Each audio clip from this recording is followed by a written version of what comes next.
The Cellcast is recorded in front of a live streaming audience.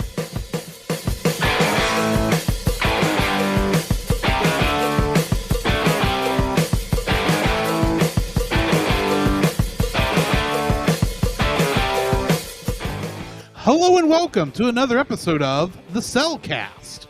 Joining me today is a man who's just got a song in his heart. Welcome, Jacob. Rah, rah, rah. And here I expected you to go into Garth Brooks.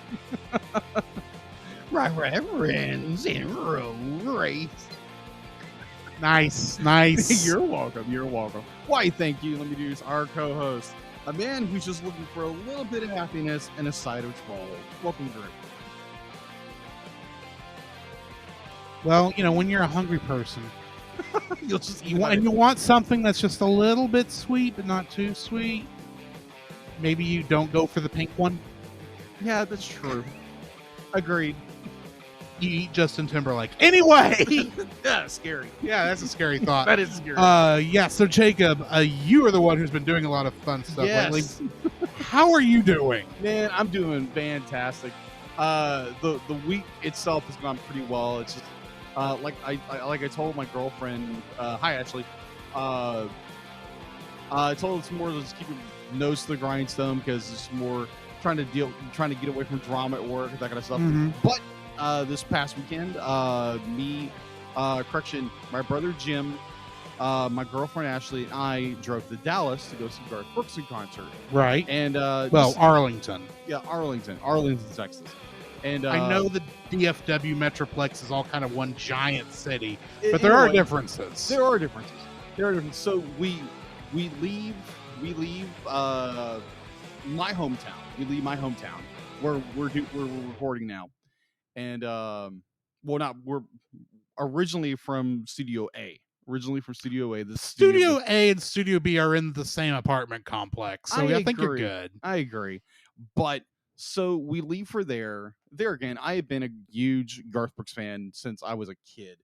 Probably 1994, when he did this Garth Brooks 2 from Texas Stadium. Which isn't there anymore. No, it's not, but it's replaced by Jerry World or AT&T Stadium. So we drive up there and be like, I just had a horrible thought. Oh no! You said Jerry Jones World? Jerry World. Jerry World? Yeah. You realize you could also call it Jonestown. Oh, jeez. I'm sorry. That was just came to my mind. Wow. Moving on. Wow. Anyway, so we get to the Airbnb where we're staying. We, kind of gear down, drop the gear, and head out to the stadium. Now, granted, I'm totally cool, totally fine.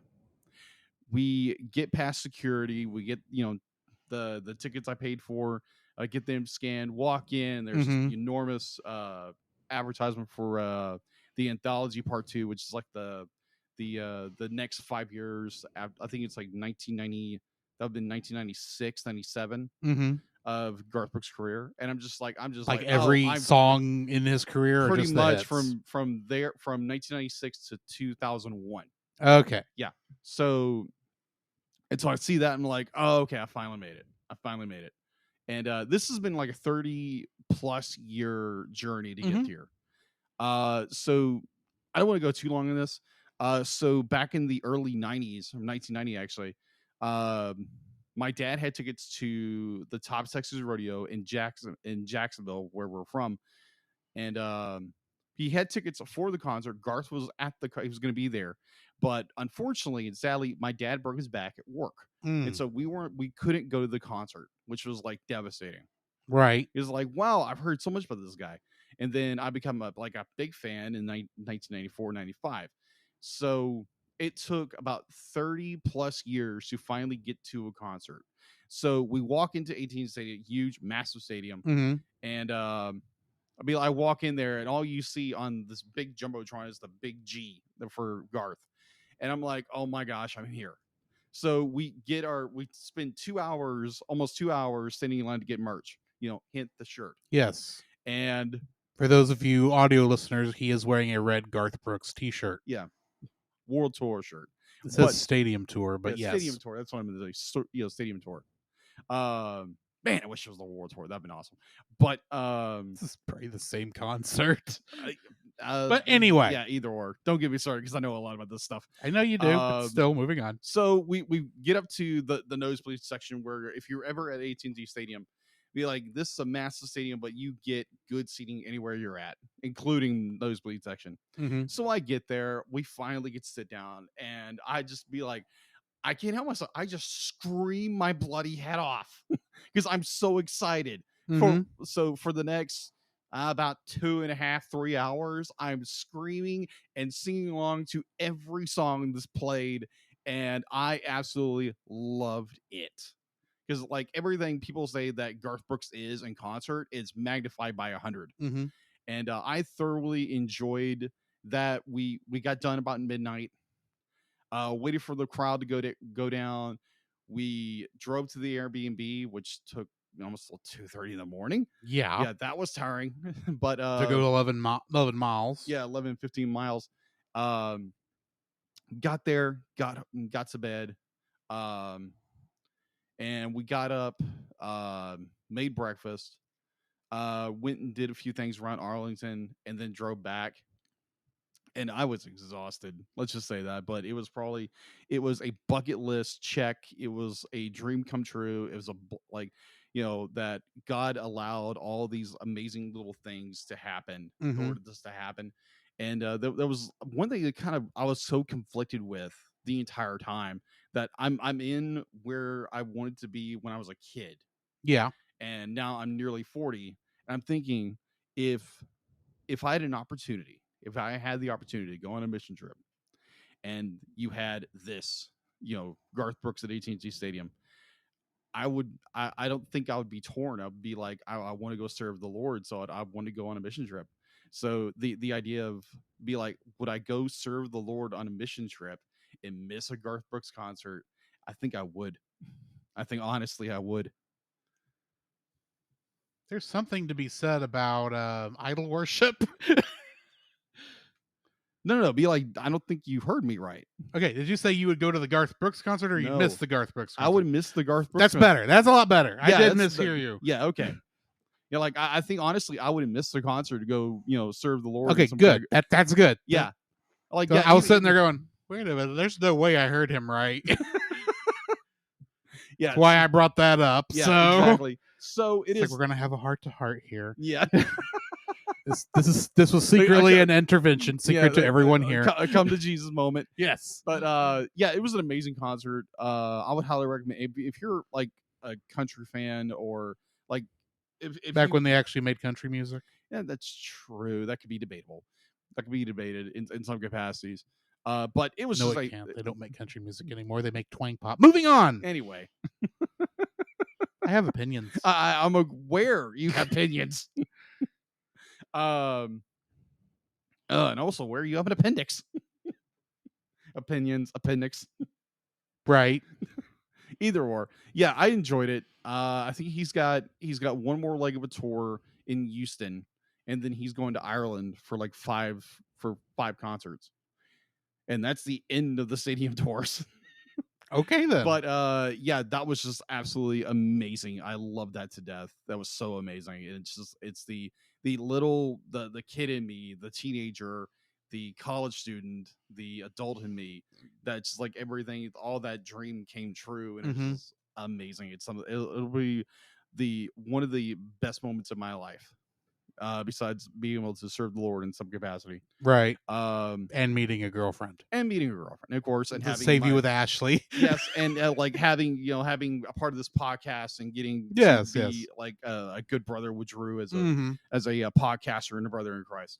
Other than that, be like, man, work's been work. They've condensed everything down because we got I think it's like Super One coming into town. Yes. So for those of you who are not from this area and have never heard of Super One, that is a grocery store. Yes. It's affiliated with Berkshire's, not a Berkshire Brothers. It's two different companies.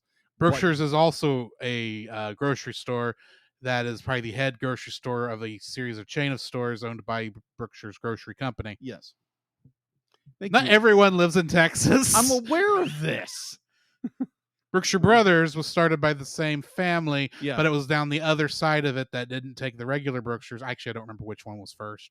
the Berkshire Brothers was first, then Berkshire split off 10 Well, years later. either way, Brookshire's has made more is been more successful. I would agree with you there. But yeah, Either or. Be like, apparently there's a new store coming into town, and so they've cut our hours back. They didn't cut my hours back, thankfully. you have seniority over everybody in the store. Not Nearly. But You got more seniority than the managers do, probably. Maybe not some of them, but either or. Work is work. And I do want to say one thing. Big shout out to not a patron, a patron of mine, for the artistic world. I was like, Not a Patreon patron, but an actual patron. An actual patron, a patron of the arts. I got a contact from him about a month and a half ago about be like, hey, can you do this for me? I'm like, sure. And I give him a number. And about a month later, he finally gives back to me. He's like, hey, sorry, I get distracted. You can talk to a friend of ours that be like, hey, I get distracted. So he finally, deposited money for this. And so I'm gonna start working on the commission in a couple of days. And I'm excited. Because it's really fun to actually get a commission and be able to do it. And cool. It's gonna be interesting. I'll let people know what it is after he's got it and everything. It's gonna be cool. Awesome. So yeah, that's all that's been going on. It's just like, yeah, it's been fun. Yeah, I haven't had as interesting a week as you've had. Right. I've gone to work. I've played some video games. Yeah. And I went over and hung out at our good friend Chase's. That's what I did this weekend. Oh, I went to church too. Yeah. But anyway. Cool. So Jacob, I do have one more question just so you can keep talking. What have you been watching? Well, besides Garth Brooks' concert. Yes. So Disney Plus, I want to say Disney Channel, but Disney Plus, they released a new series called Light and Magic. Yes, I saw that. Yeah. I haven't watched it, but I saw it was on there. It's good. It's good. It's I assume it's about ILM. Yeah, it's the history of ILM, and they're starting off from the original Star Wars and George Lucas' desire to do special effects and that no one else has ever done. And that be like, I think the episode I'm in, there are towards the latter part of, or I think it's like the back end of Empire Strikes Back, and where everything's starting to blow up in the 80s, right? With special effects and the whole bit. So I watched that. Shouldn't be too far away from when the Lucasfilm computer Pixar thing that would eventually become Pixar shows up. Yeah, I wonder if they'll actually bring up one of Pixar's first projects for an outside company. What was that? Star Trek II: The Wrath of Khan. Yeah, they briefly stood because it's like the most expensive CG that was made at the time. Oh yeah, for a theatrical production. Yeah, they started going into the computer generated thing about it, but they didn't call it Pixar. They just it's a computer graphic program. But it's really interesting. Definitely if you're like a history like a movie nerd like we are. Yeah. And you just like special effects and the behind the scenes, how they do things. It's really cool. Because this goes and they interview everybody. Like I'm talking like all the big name directors for this. And it's amazing. I really enjoy this. I can't wait to continue watching this. And this is a fun little series on Disney Plus. I'm glad they put it out. So what have you been watching? Well, I'm a bit of a tokusatsu fan. And I do like my giant kaiju. So I was watching something that doesn't have giant kaiju in it. But it does have kaiju. Really? It was a TV show from 1966 in Japan. Really? The most expensive show for a long period of time. I don't know when they actually lost this distinction over there. It's called Ultra Q. Yeah. It is technically the first series of the Ultraman franchise, if you've heard of that. Yeah. But Ultraman is not in this. Okay. He does not show up until the show Ultraman, which is after this. Okay. This is more like the Twilight Zone or the Outer Limits, Really but with kaiju. interesting. I literally just watched an episode where Martians had sent 2 giant slug monster eggs down to Earth because they were annoyed that we sent rockets to their planet. Interesting.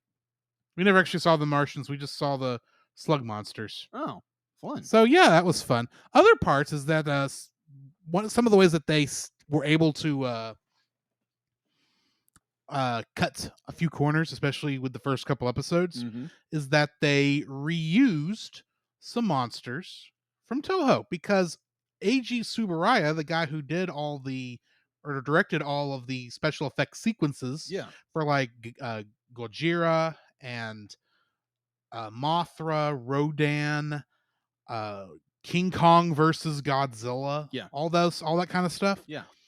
He's the one who's directing the special effects for this show. Okay. And well, in the first episode, the first episode is called Defeat Gomez. Mm-hmm. Gomez is a reused Godzilla suit with furry eyebrows and a turtle shell and this horn sticking up out of his head, and you can tell when you're looking at him that it's Godzilla, but slightly modified. More fun, the Litra, the monster that fights him at the end of the episode, is a modified Rodan puppet. Really? And even more fun, the second episode, Goro and Goro, they reused the King Kong suit from King Kong versus Godzilla, but they changed the mask out to make it look better. Because if you saw that one, you know how sleepy or run over by a garbage truck that face looked like. Agreed. In that movie, it actually looks like a gorilla mask. Yeah. Now, even though he's supposed to be a monkey, there's a difference. Agreed. Except he didn't have a tail. I just realized, because it was the King Kong suit. And monkeys are the ones that have tails and apes don't. But beside the point. It's a fun little show. It's essentially like watching those old monster movies. Yeah. But because they only have 30 minutes to do the show in, that cuts out all of the long parts of it. Yeah. And so yeah, it's a lot of fun. I'm enjoying that. I will talk probably more about that as the weeks go on and kind of give you all a fill in. But I'm thinking, I don't know what, if I've been doing some writing based on it, but I haven't released any of it yet because I am working on another project for the podcast that I don't think I've even told you about yet. Okay. But it requires me to actually do some learning. So yeah. Anyway, I've watched that. I've been playing some Yakuza Kiwami. Mm-hmm. And boy, can you tell it's a remake of a PS2 game. There's just a feel to it, but yet because it's remade and it's they do actually do some callbacks to Yakuza 0, the prequel, to kind of do some better connections in there. And you can tell when the writing changes. Yeah. And when the scenarios change. But that game has been pretty good. If you're a child, do not play that game in any way, shape, or form. This is like GTA, but better. Okay. Mostly because you can't kill civilians. Which doesn't sound like it would be better from the people who like GTA, but trust me, it is. Other than that, I think that's about it. Okay. So why don't we go ahead and jump into the news? All right. The Cellcast News with your host Jacob Heron.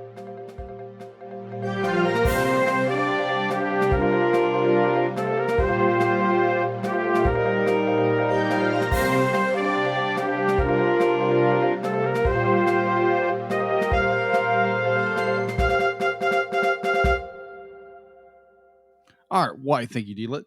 And going into news, DC's League of Super Pets has been basically plowing through the box office this weekend as Warner Brothers animation feature pulls in a respectable $23 million, number one domestic opening domestically, closing out the first month for the cinema release that surpassed $1 billion since December 2021.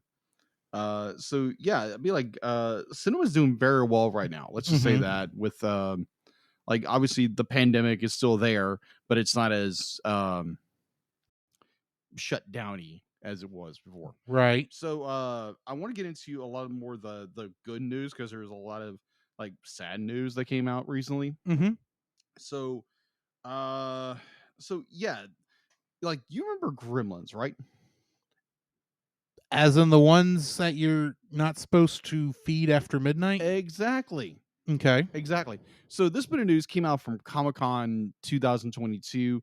I didn't catch it in time, so I just wanted to relay it here. So apparently this has been 38 years since Gremlins came out. Mm-hmm.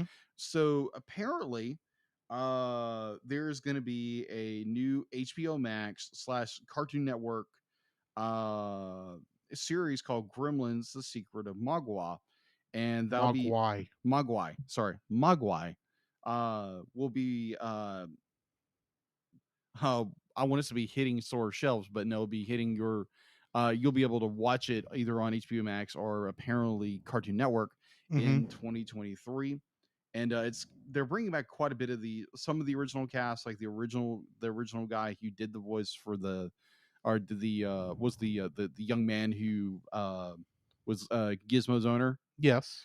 He's coming back, and so there's like that sounds fun because I liked Gremlins. Gremlins 2 was just crazy as could be. Yeah. And so yeah, that'll be coming out. So to get in a bit more it's the thing that happens that people do pass away. Apparently Joe Dante, you know who that is? No, I unfortunately do not. We reviewed one of the movies that we did. I think it was what was it? I didn't put any of the movies down. He did, but he was primarily like the Frankenbass claymation animation movies. Okay. Yeah. So apparently, So it was like a stop motion thing that we may have reviewed. yes. Yeah. Animation artist and illustrator Paul Kohler Jr., best known for his character and production designs for Frankenbass motion picture specials, and also for illustrations for Mad Magazine. Most likely Frosty Snowman. We haven't done any of those films yet, have we? No, we have talked about doing some of those. That's ones, right. Yeah, but they keep getting knocked out because for one reason or another. that is true. So eventually we'll get around to doing those. Oh yeah, we got to do those at some point. So sadly, he passed away on July 23rd at the age of 93. And so we lost a great animator. So another like this just like when you hear about great actor or actresses passing away, it's just like kind of breaks your heart in a way. Yeah.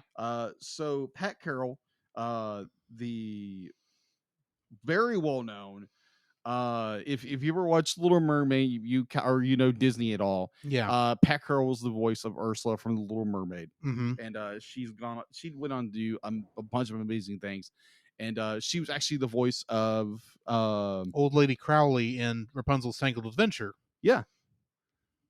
So Sally, she passed away I think a couple of days ago at the age of 95, and it was like when I read that on Twitter, and I was like, what? Like, no way on earth. Be like, that's sad. And then you get this other bombshell that if there again for someone like Drew, who's a Trekkie, yeah, you learn that Nichelle Nichols, who played Lieutenant Uhura on Star Trek, and played her in Star Trek the Animated Series, and then did a bunch of other roles throughout animation. I don't.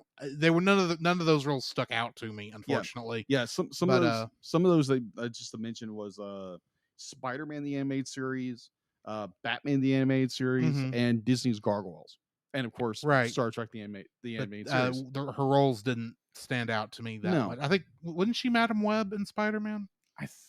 That's the closest thing I I can think think of. so. I think so. I could be wrong, but yeah, sadly, she passed away in her home in Silver City, New Mhm. Mexico, at the age of 89. So yeah, it's sad when you hear people pass away. This Yeah. definitely prayer for those families and the grief of their loved ones. So Mhm. yeah, I hate to be on a downer about news, but yeah, that's all I have in the news. Yeah, it's crazy to think that I think there's only 3 actors left of the original Star Trek cast. Yeah, That being William Shatner, George Takei, and Walter Koenig. yeah, And Walter Koenig didn't show up till season 2. yeah. So yeah, that's crazy. Mm, Anyway, yeah, that all we got in the news? that is all we have in the news. Then we need to jump into the spoiler-free section of our review for Trolls. Certified fresh and spoiler free. I should hate this movie. Okay. This is actually the second time I watched this movie. Yeah. The first time was back in 2020 when I had this idea of, I didn't get to stay home like a lot of people did Yeah, because me I still either. had to go to work. Uh-huh. But there was not a lot you could do once you got off work anyway. So since at the time, Trolls 2 World Tour had like blown up the stay-at-home box office, for lack of a better term. Yeah. I was going to watch both movies and see, what the big deal was, and I didn't get past this movie, and I still haven't seen Trolls 2 World Tour yet. But I remember when I watched this that it was better than I expected it to be. Okay. And then I promptly forgot every single thing that happened in the movie. Okay. It was like cotton candy, which that allegory may come up a couple times tonight. I agree. Because it's like, oh, it's nice, it's sweet, it tastes good, and it's gone, and I don't remember it. Yeah. It kind of dissolved in water. Yeah. Poor raccoon. That's raccoon. Yeah, there's a viral video going out of a raccoon. Be like, raccoons say, oh, yes. I have seen that. Yeah. The poor raccoon be like, gets the cotton candy, dips it in water, dissolves, just look around like so confused. Yeah. But it's not a bad movie. I want to get that out. Right. It's like, you're not going to regret watching the movie. It's just, it's very shallow to some degree, but yet it's also Agreed. got some deepness to it. It's not bad, but I can't say it's good, if that makes sense. That makes sense. I'll tell you this, if you remember earlier in the year, we reviewed Ugly Dolls. Yeah. And this commits like a lot of the same sins, for lack of a better term. And yet this actually does it better because it's actually a better made film. Huh. I agree with you. So yeah, I mean, I'm not going to say don't watch it. I mean, let your kids watch it. It's definitely family friendly. Yeah. But yeah, it's there. It's good. That's my spoiler free thought. Okay. I watched this movie the first time. Well, I bought it at a Black Friday sale. Thank you. I get tongue tied every once in a while. Yeah. And I was like, I'll put this on the list for the podcast. And yes, this was his pick. Yeah, this was my pick. I watched it in 2000. I think 2001, 2000. You couldn't have watched it in 2000 or 2001. It wasn't out yet. Or correction, 2020, 2021. Okay. That's what I meant to say. That makes more sense. It does make more sense. So I watched it for a like 100 movies in a year kind of thing. Mm-hmm. I think that was one of the other reasons I watched it was because of that 2020 100 movies in a year, which I failed to reach. Yeah. But like rewatching it again, be like, it's kind of like how you said, it's kind of like cotton candy. It's one of those films that be like, it's good, it's got some problems, but it's just one of those like, oh, okay, this was a film. It's an enjoyable film. You can love it or hate it. It's one of those middle of the road films. It's done far better than Ugly Dolls or some of the other films we've done that are strictly just kid film, kiddie little films that are just fluff and stuff. kind of films. Mhm. But there's a little depth to this film, and I like that about the film. Other than that, be like, yeah, it's a good film. You know, obviously go watch it with your kids. Or watch this with your kids, or let your kids watch it. Be like, Yeah. it's a good film. That's my spoiler for thoughts. All right. Well, then we need to jump into the spoiler-filled section, which we will do right after this ad from not really our sponsors. We don't really have sponsors. From the podcast network. How's that? Yeah. This podcast is a proud member of Culture Box. Whether you enjoy geeky reviews, comedy, or original fiction, you can open up the Culture Box and find something excellent for your soul. Point your web browser to culturebox.media. This week, we suggest checking out Stunning and Brave, where each week hosts Chris Cowan of the Babylon Bee and Nate Henderson of Some Boring Budgeting Job confess their privilege, spotlight stunning social media posts, and fabricate outrage, all while keeping you super woke and enlightened. They will make you laugh. That's right. You have no choice. Check out Stunning and Brave at stunningandbrave.net. I might want to listen to them. The Cellcast would like to thank the following patrons: Josh Adams, Ashley Cronin Bitter, Book of Gaming. to get your name on the show, plus uncut episodes, early access to the Cellcast Plus reviews, and special art from Jacob. Please donate to us on Patreon.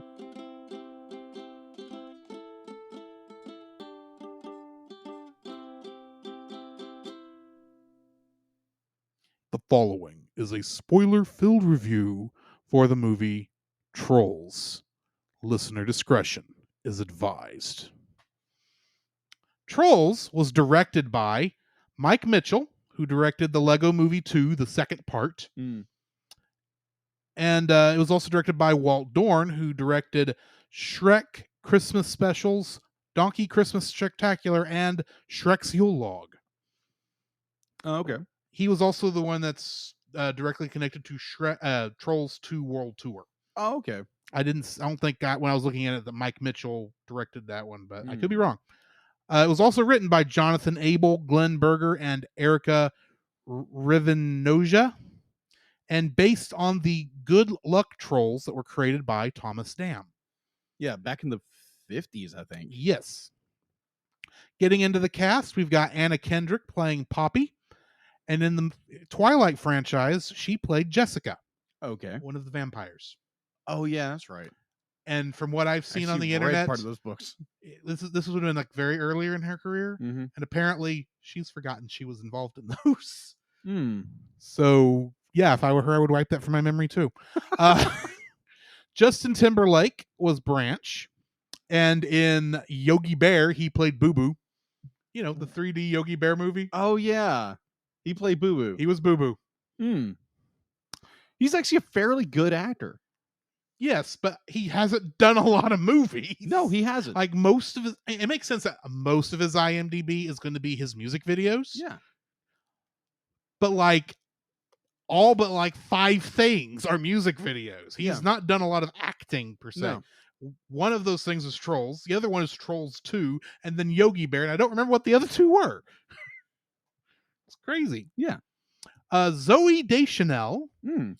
was the voice of Bridget. And in The Hitchhiker's Guide to the Galaxy, she played Trillian. Mm. I still haven't watched that movie. Oh, that's a good movie. That's the movie where she's... You know how you have those actresses you kind of have a little bit of a crush on? Yeah. Zoe Deschanel's always been that kind, and this was the first movie I saw her in. Or Oh. Hitchhiker's Guide to the Galaxy was the first movie I saw her in. Gotcha. Christopher Mintz-Plasse was King Gristle, Mm. and he was Fishlegs in How to Train Your Dragon. Mm. Christine Baranski played Chef, and she played Dr. Beverly Hofstadter, aka Leonard's mom, in The Big Bang Theory. Okay. Not Sheldon, the other guy that was in that apartment. I gotcha. You know. And then Russell Brand played Creek, and he is Dr. Nefario in Despicable Me Okay. franchise. Gotcha. Getting into the Kingdom Hearts connections, James Arnold Taylor was the ADR group for this, and he played Captain Jack Sparrow and the Prince in Kingdom Hearts. Mm.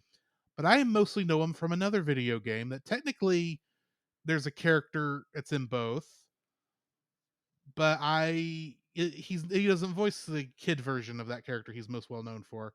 He's Titus in Final Fantasy X. Oh, He's yeah, that the laugh. yeah. Cam Clark was also ADR group in Trolls, and he played Simba in Kingdom Hearts. So he does a pretty decent Matthew Broderick impression, I assume. Oh, okay. Because it's adult Simba he plays. Yeah. Greg Berger, also ADR group in Trolls, is Eeyore in Kingdom Hearts. David Boat, who is the ADR, who's in the ADR group in this movie in Trolls, plays Alias and Laxius in Kingdom Hearts. Last but not least, the primary character designer in Trolls and the voice of Stitch in Kingdom Hearts is Chris Sanders. So yeah, I didn't realize he was involved in this movie until I was looking it up. And that was only me looking at what the 1.5, 2.5 group. Yeah. I did not look into 2.8 or 3 because I already had enough of these characters. Agreed. No, especially when I'm looking at ADR group. Right. Essentially extras. Mm-hmm. So probably all the Bergens is who all those 4 people played. Probably. And maybe a couple Trolls. Right. Who knows? And everyone else was kind of extras anyway, except Gwen Stefani was in this as a DJ. Really? Yeah. Okay. Yeah. One of the Troll DJs. Yeah. Anyway, everyone else I didn't recognize names. And they weren't really important roles in the movie. But anyway, but that's the end of my Kingdom Hearts connections and cast list. What do we got in info and stuff? All right. So on IMDb, it is a 6.4 out of 10. You can watch it on YouTube for $3.99. Produced by DreamWorks Productions. It was distributed by 20th Century Fox, now known as 20th Century Studios. I think this was either the last one or close to the last one that 20th Century Fox released for DreamWorks. Possibly. I think. I did look. It did not say it was a News Corporation company. So anyway. Yeah. So release date was initially released October 8th, 2016 at the BFI London Film Festival, and then here in the United States on November 4th, 2016. Box office, we have an estimated budget of $125 million. On its opening weekend for the United States and Canada was that's not that great. $46.5 million on November 6, 2016. Its US and Canada gross was $154 million. And its worldwide gross was $347.1 million. So home release. Trolls released on digital HD on July 24, 2017, and on Blu-ray DVD combo pack on February 7th, 2017. The film topped the home video sale charts for consecutive 2 weeks. Sequels, obviously, there is a sequel. This has gone through limbo and back to get to theaters. To kind of, and yet ironically, COVID really didn't slow it down any. Not really. So it was originally announced on February 28th in 2027. Universal Pictures Studios, its new distributing arm for DreamWorks Productions or DreamWorks Animation, announced the sequel title for Trolls 2. That would be released on April 10th, 2020. Many of the original cast would return on August 4th, 2017. The release date for the sequel was moved to February 14th, 2020. Because apparently Fast and Furious 7 took its original spot. Weird. Yeah, that is weird. It is 20th century. It is Universal, so they would kind of put their big tentpole movie. Either or. Let's see. It was announced that they would get the director would return. Many of the people returned. Let's see. Originally, the film was pushed back to April 17th, 2020, for a release date on March 4th, 2020, when No Time to Die, the James Bond film, got delayed. So did this film, got pushed back to April 10th of 2020, got released again.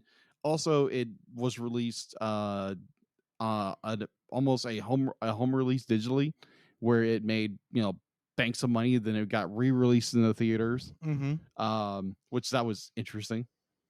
So yeah, apparently there was a TV series. So That doesn't surprise me. This is DreamWorks we're talking of. True. Everything they had that made some money besides Shrek, because Shrek had gone dormant by the time this practice started, had a TV show. True. So on July 19th, 2018, Heck, I think Madagascar had a TV show. it did. Anyway. Yeah, Netflix debuted Trolls The Beat Goes On. It went for 52 episodes that ran for 8 seasons. Yeah. 8 seasons? Yeah, 8 seasons. 16, 17, 18, 19, 20, 21, 22. That's not mathematically possible. That's what it says. It ran for 8 seasons. Barely not possible, but they must have had a spring season and a fall season somewhere in there. I'm thinking, but yeah. Yeah, I'll be like, I don't think, I'm not for certain if there's going to be a sequel to Trolls 2, but you never know. I haven't seen 2 to know if it's as well made as this one is. Trolls 2, I've seen it. It's interesting. It takes what Pop does and kind of just makes that into the story. Okay. Yeah. How Pop kind of just takes everything and makes it his own. And some say it ruins it, but moving on. Yeah. Ready for the summary? Yes. All right. Summarize this, baby. The trolls are small, colorful, perpetually happy creatures who sing, dance, and hug all day. They are discovered by the gigantic, ugly, and miserable Bergens, who believe that they can only feel happy by consuming a troll. By the way, consuming is a very nice word for eat. They kind of don't hide that in the movie. I don't know why they act like they put it behind special language in this summary. Yeah. But the Bergens imprison the trolls in a caged tree and eat them every year on a special occasion, Trollstice. On the year that Prince Gristle Jr., son of King Gristle Sr., is due to eat his first troll, the chef in charge of the ceremony discovers that the trolls' leader, King Peppy, has taken his infant daughter, Princess Poppy, and his people and organized an escape. King Gristle Sr. bans his chef, and she vows to find the trolls while secretly plotting to overthrow the monarchy as revenge for her exile. 20 years later, an adult Poppy organizes a gigantic party to celebrate the anniversary of the escape. A short-tempered gray survivalist troll named Branch warns that this could compromise their position, but everyone ignores him. His warnings come true when Chef follows the lights and noise and kidnaps Poppy's best friends, along with her love interest, a Zen troll named Creek. While the rest cower in Branch's survival bunker, Poppy sets off alone to rescue her friends. She naively gets herself into several potentially deadly situations and is finally rescued by Branch, who thinks the quest is hopeless and reluctantly follows her to escape his crowded bunker. Upon arriving in Bergentown, Poppy and Branch see Gristle Jr., now king. Chef serves Creek to the king, who appears to eat him, but Poppy still holds out hope that Creek is alive and finds the rest of the trolls being guarded by a young scullery maid named Bridget. Learning that Bridget is secretly in love with Gristle Jr., Poppy and the trolls agree to help her get a date in exchange for her help in ascertaining if Creek is alive. Branch refuses to sing along, and the rest in the ensuing musical number, he and Poppy argue, and he reveals that he has refused to sing ever since his singing compromised his home's location to Chef, who took and presumably ate his grandmother. His color turned from blue to gray that day from the guilt. Poppy confronts him with a hug, and the trolls disguise Bridget as Lady Glittersparkles. She and Gristle Jr. go on a date at a roller rink / arcade restaurant, and Poppy spots Creek held captive in a jewel on Gristle's mantle. After the date, the trolls go to Gristle's room and attempt to free Creek, but discover the jewel is empty. Chef then arrives and recaptures everyone, and Poppy is horrified to learn that Creek, in exchange for his own survival, has betrayed them all to Chef. He steals Poppy's cowbell and uses it to summon the rest of the trolls, whom Chef captures and places in a pot, intended to be served at the feast. A heartbroken Poppy and the other trolls fall into despair and turn gray. Branch, realizing he has fallen in love with Poppy, sings True Colors to cheer her up. Poppy reciprocates his feelings and sings along, and all the trolls, including Branch, regain their hope and their colors. Bridget, unwilling to see harm come to the trolls, releases them while Chef isn't looking. Poppy, knowing how the angry Bergens will react, refuses to allow Bridget to sacrifice herself.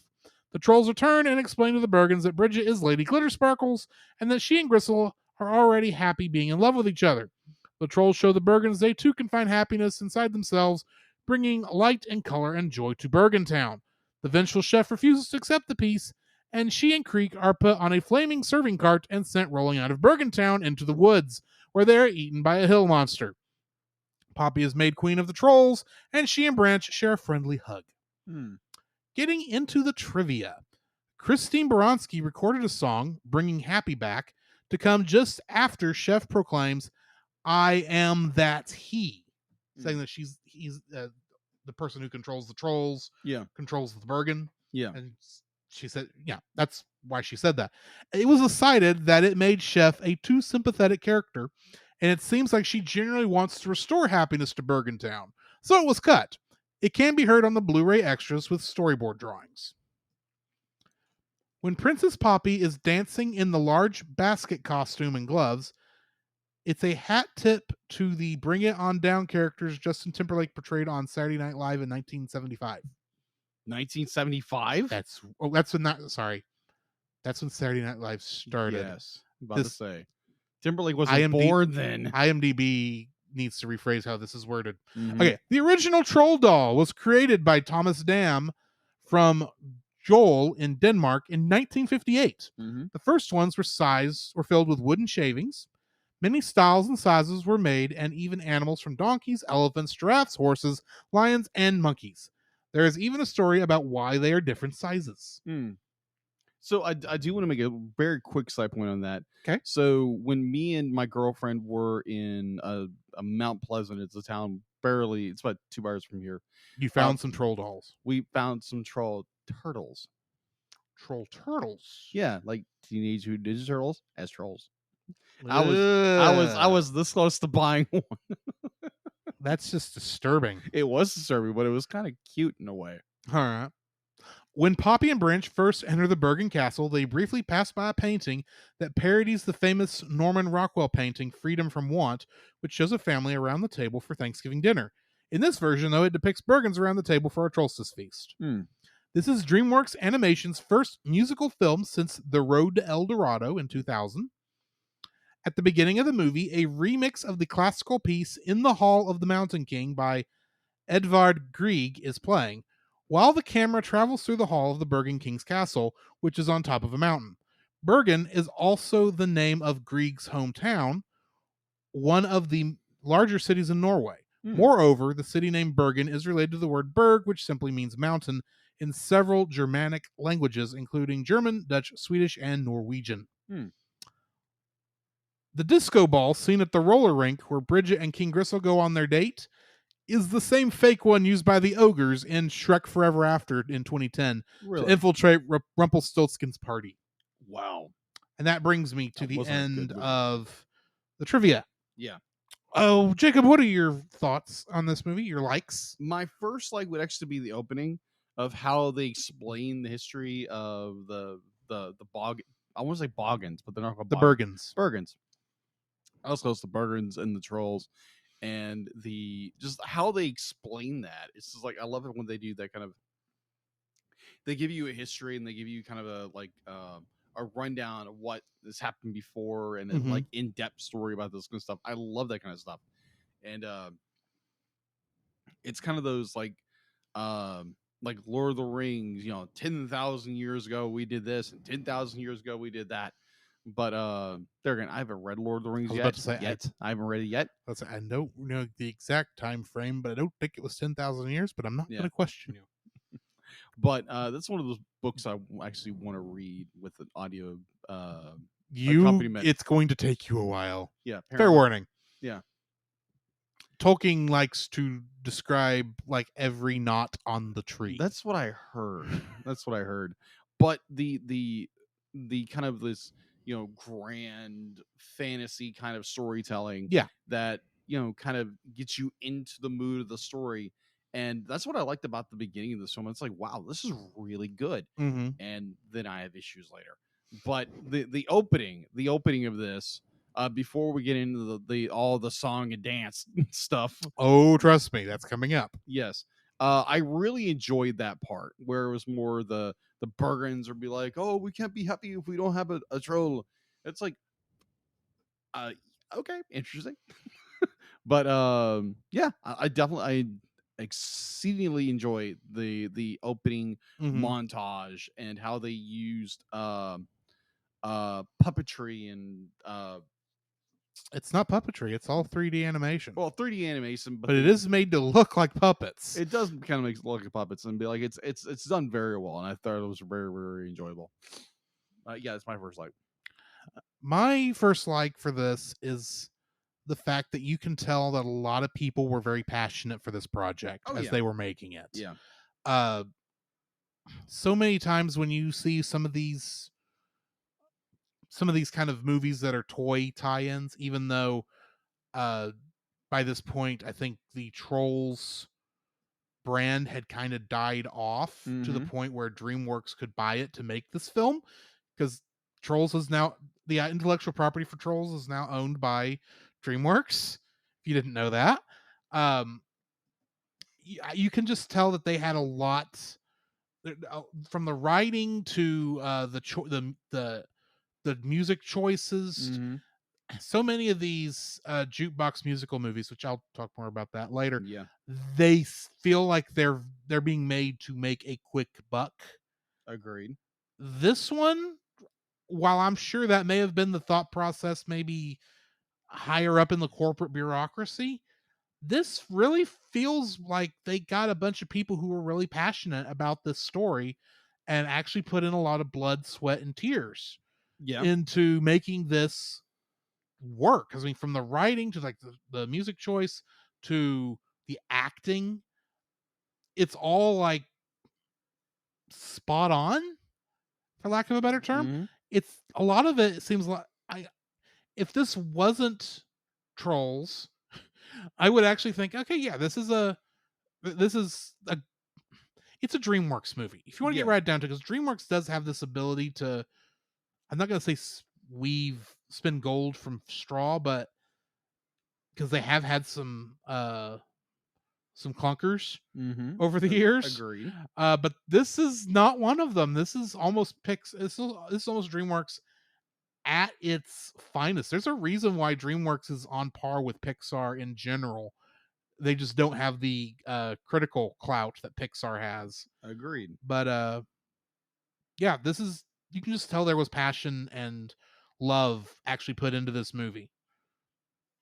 But yeah, that's my first like. What's your second? My second like would actually be Justin Timberlake's character Branch, because he's kind of he's a conspiracy theory character that we're introduced to, and he's more like the Bergens are going to come, and no one listens to him. Yeah, because he's probably he's the boy who cried wolf. Yeah, and I like the point where he'd be like, hey, the Bergens are coming, you need to be prepared for it. And everyone else would be like, oh, la-di-da-di-da, we're just going to party in the whole bit of being this carefree thing. And that obviously gets them in more trouble than they realize. But I like his attitude. We have to be prepared. We have to, now granted, he's paranoid, and the understanding of why he's paranoid and understanding why he's gray, why he never sings, is really touching. I really like that part of his character. Yeah. That he is this broken character and he needs to find joy again. And obviously this is a more of a musical, jukebox kind of movie. To sing True Colors and be like, your true colors shine through. But I enjoy that aspect of the character who, when we get to the meat of his backstory, and it was really touching that his grandmother sacrificed herself in order to save her grandson, and his grief for that was the way he turned gray and be like his color faded, his joy was gone. Yeah. And it took him going on this venture with what's our main character's name again? Poppy? Poppy. Princess Poppy, and going on this journey and learning to, kind of, enjoy life again. And I thoroughly enjoyed that. I like Timberlake's performance was done very, very well, because Timberlake is known, or Justin Timberlake is known for his singing. And It is kind of odd that he he only has one song Yeah. in the whole movie. Yeah, and the way he starts it is like he's, kind of, Or two songs. He has 2 songs. yeah, he does have 2 songs, but like how he starts off, he's, that timid voice where Mhm. he's kind of scared to, and I really enjoy that, where it kind of brings that vulnerability to a character, and I really enjoy that. That was very well done, definitely, for a character who is, you start off like he's the grump, he's the troll that doesn't want to have fun, but he's very ultimately aware to be like, they could be found out, and it's very apparent because you're shooting out fireworks above the tree Yeah. lines. Because you don't think of this, and I like that, the paranoid character, not just people being paranoid, but people just being aware of things, and not just be like, oh, laissez-faire kind of life, and until things go haywire, and life becomes a challenge. Yes. Because you're yeah. But yeah, I like the character. Mhm. Justin Timberlake's performance was very well done, and yeah, that's my second like. What's yours? I like the art style that Okay. they used for this film. Granted, when I think trolls, I think the old plastic toys from the 80s. Fair. The ones I saw all my life growing up. Right. The kind that Peter Quill in Guardians of the Galaxy gives to Yondu Yeah. instead of, the actual Infinity Stone. That's what I think of when I think trolls. And so when I heard they were making a Trolls movie originally back in the day, I thought, good night, that's going to be an ugly film. So the fact that they did reinvent the characters, which did need a reinventing Agree. at that point, Mm-hmm. that was almost necessary, and yet they went in a direction. They went in the direction of puppets in a way. Yeah, they did. They're like, I haven't actually seen the toys based on this art style, Mhm. Because this was long after I left Walmart. Yeah. But if they are kind of a soft cloth covered thing, I think that would fit perfectly. Mm-hmm. Because everything in here looked like the Muppets, if you want to get right down to it. Yeah, I can It see was that. very foam rubber. There was cloth on so many things. It looked like someone had decided, yeah, we're going to make a 3D Muppets movie without the Muppets being involved, or Jim Henson Productions. And we're going to base it on trolls. I can see that. So it's like, you know what? This kind of works. Yeah. So yeah, I really do like the art style, because it really does feel like I am looking at either cloth covered dolls or puppets. Yeah. Throughout most of the film. So yeah. Okay. What's your third like? My third like kind of goes into what another podcast we have association with, Retro Rewind podcast, and kind of the spiritual application in a way. My third is like more the idea of I happiness. think Geek Devotions usually does that more in their main show than Retro does, but well, that's the one I know more of. Right. You've been on it more. Yeah, I've been on it more. Because their spiritual thing is in the Patreon content. True. Anyways, so it's this idea of happiness. Well, the Bergens are more happiness comes from be like eating a troll. It's like, okay, you get happiness from eating a little thing with hair.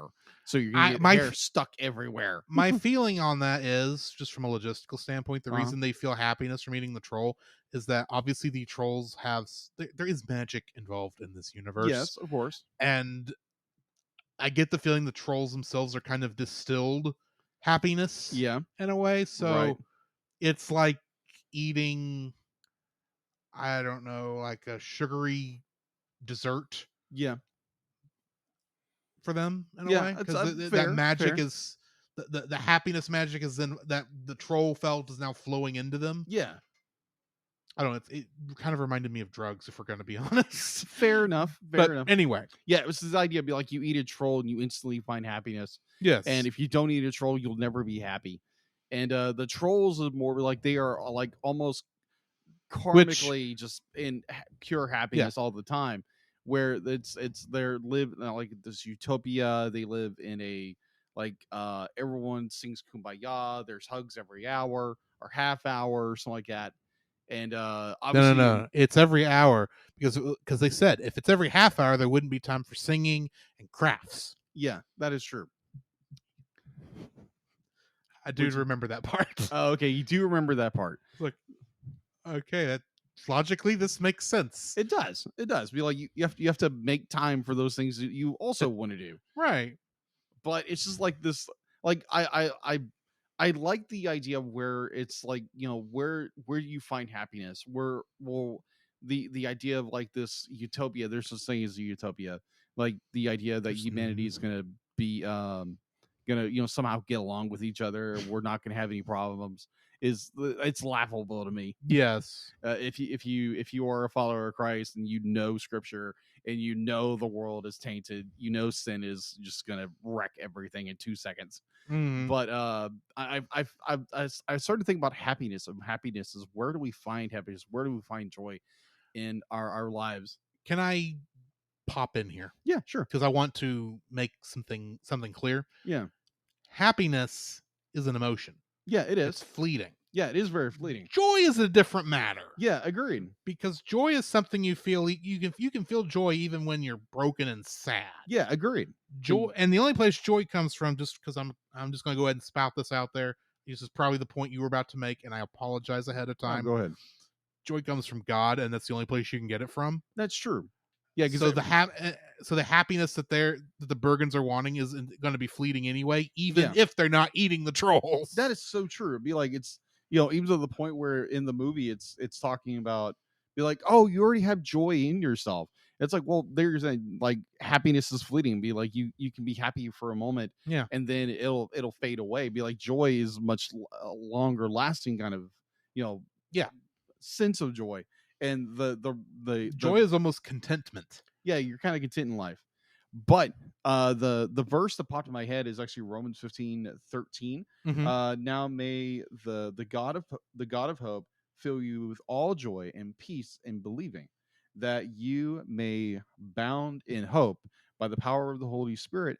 And it's just be like, your joy isn't found in things, because there's people in this world, and I can be guilty of this in a lot of ways. I know we all can in some ways, that we have this tendency, if we have all the stuff, if we have all the friends, if we have all the attention, like, we're going to be happy. But there again, that's just, you know, you kind of, it's all temporary, everything like that. But if we find our contentment, we find our joy, we find our happiness in the Lord and in the Holy Spirit, we find more content in life. And when things do go wrong, when things hit the fan, we do have a solid foundation to rest upon when everything's going bad. Right. So yeah, I thought I would just bring that up. So that's my kind of a third like this film that kind of made me segue into something else. But what's your third?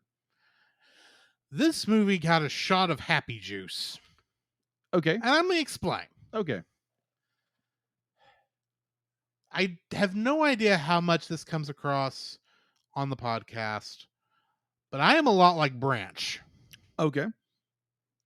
I have no idea if you've ever even noticed that, to be honest, but at least I feel like Branch. Okay. A lot. Where I'm not paranoid, for instance, but, you know, there's anxiety about that sort of stuff, and you ultimately kind of feel like you're a sad sack for the most part. Yeah. A party pooper, perhaps. Yeah. And so I went into this movie thinking this is going to be some childish, sugary nothing. Yeah. That there was going to be no quality to this whatsoever. This was going to be a modern tripping point for DreamWorks. And for the most part, if I were to look at each of the individual pieces by themselves, I would say that this film breaks every rule I normally have for what I like in a film. Yeah. And yet, I was smiling for 3/4 of this film. Really? I was actually happy at the end. I actually felt the emotions that they were going through. When all the trolls got depressed, Mm-hmm. I kind of felt that empathy Okay. for them. Hmm. I felt the empathy for Bridget and everything she was going through. And Zoe Deschanel, so of course I was feeling empathy for her. But honestly, Poppy is a character I should absolutely positively hate Yeah. because she's the kind of person that gets on my nerves, Uh-huh. and yet I was invested in her character throughout the movie. I don't know. I call it the happy juice because that's the only thing I can think of. It's like it feels like I was sitting there, and unbeknownst to me, I had consumed enough. It'd be like I inhaled laughing gas or something. Okay. Because it's like at some point, all the negativity I had looking at this movie as I was watching the film, kind of just dissipated, and I was just in the movie. Okay. I was almost immersed in the film. And I hate saying that because immersion is such a critical, artsy thing to say. Agreed. And I am not that kind of person. And usually when I'm watching a movie, I'm like 5 steps ahead. And I was still 5 steps ahead of where the film was Mm-hmm. in this. But because I can just follow the pattern of the events. Because let's face it, at some point you realize this is Cinderella. Yeah, pretty much. For Bridget's story is Cinderella. Yeah. Everything else is kind of leading up to it in a different way, but yeah, agreed. for Bridget, this story is Cinderella. And yet, I didn't care that they ripped off Cinderella for her story. Yeah, agreed. The thing that got me the most was when they were going through Branch's backstory with, his grandmother sacrificing herself to save him. And when they go back and he is singing like the very powerful, the loud part of Eclipse of the Heart. Mm-hmm. And I didn't even put together in my mind that a kid probably shouldn't be singing that song. If we're being honest. But it's like, okay, yeah, because we're not supposed to really, what he's singing there is not important to the story. It's the fact that he was singing this loud, and it was what got the trolls got Chef's attention in the first place. Mm-hmm. Because, and then it, his grandmother pushes him out of the way. The music kind of dies down the way it does in the song. Yeah. And it gets quiet for a little bit as it comes back, and you get the full effect of how this affected Branch. And then the rest of the trolls start actually into the sad part where it actually fits what's going on. Yeah. And they go, holy crap, they're singing this. They're still singing the same song, and they made this work. Animated movies for kids normally do not do that. Yeah, agreed. They assume the kids are butt stupid. Yeah, agreed. And they actually did this here. It's like, I should hate this because this is the kind of movie that I get annoyed at because it feels like it's talking down to kids, and the movie doesn't talk down to kids. No, it actually talks with real. It's actually being very intelligent, and it's like, but it's not what I expect from this kind of film. Yeah, agreed. That's when like I said, almost everything I normally would hate about this film, because it takes aspects of it that when done normally, I hate that they do it. Yeah. And I'll get into one or two of those when we get to dislikes. Yeah. But it does all those things well that makes this film the exception to my normal rules. Now, granted, I will kind of go ahead and go into my dislike, if that's all right. My first dislike. Go for it. This movie is cotton candy. Yes, it is. Because here's the thing. I watched all that. I appreciated all of that. I thought about it for the 15 to 30 minutes after the movie went off while I was in the shower trying to digest my thoughts of the film. And normally when I watch a film for the podcast, I'm kind of thinking of it on and off throughout the day. Yeah. I could not remember some of this stuff at 3:00 when I got off work and Mhm. was sitting down on my computer here to write notes. I had to actually go back. I didn't watch the movie again, Yeah. but I had to actually stop and think, what were my feelings? 'Cause usually I was like, oh yeah, these are my feelings, and I write the Mhm. notes down. Yeah. No, this is like I had to actually go, okay, what was going on in the movie? What did I like? Yeah, I What did completely I not like? What was yeah. the issues? What were the things I thought worked? And it helped that last night, after I watched the movie, I posted a link, a YouTube video Yeah. on our Facebook group, the Cell Nation, Mhm. and I posted in our Discord also this clip from Star Trek Deep Space Nine. Mhm.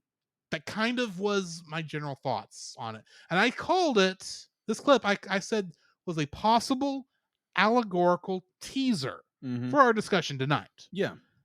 Now, most of the clip doesn't really fit, to be honest. Yeah. But it's when we get to the part where Quark pours Garrick the root beer. Yeah. Garrick takes a drink of it, says it's vile and hideous. Mhm. And Quark says, I know. But you know what the worst part about it is? You drink enough of it, you begin to like it.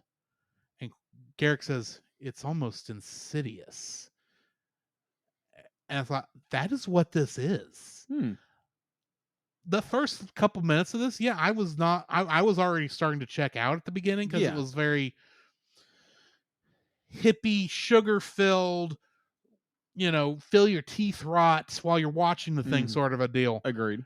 And yet the longer I watched and the more I got kind of inoculated Mhm. and used to the You got way numb to it? the way that was, I was like, oh, okay, this is actually done very well. And they did a lot of work into us.